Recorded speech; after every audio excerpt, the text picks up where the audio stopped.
سلام ایسا مبارک وظیفہ ہے، یہ بندہ مومن کو جنت میں لے جاتا ہے۔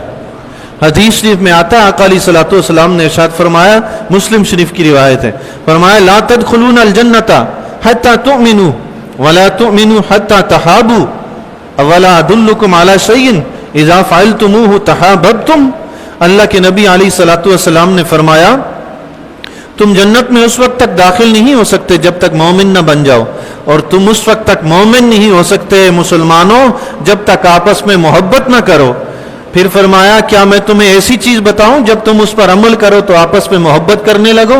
پھر آقا علیہ الصلوۃ والسلام نے فرمایا افشوا السلام بینکم، کثرت سے ایک دوسرے کو سلام کیا کرو۔ سبحان اللہ، اس سلام کرنے سے آپس میں محبت پیدا ہوگی، محبت سے آپ کا ایمان کامل ہوگا، ایمان سے آپ جنت میں چلے جائیں گے۔ سبحان اللہ، یہ ایک سلام ہے، اس نے کہاں تک پہنچایا؟ پہلے محبت دی، پھر ایمان کامل دیا، پھر جنت دے دی۔ اللہ اکبر، ایک سلام نے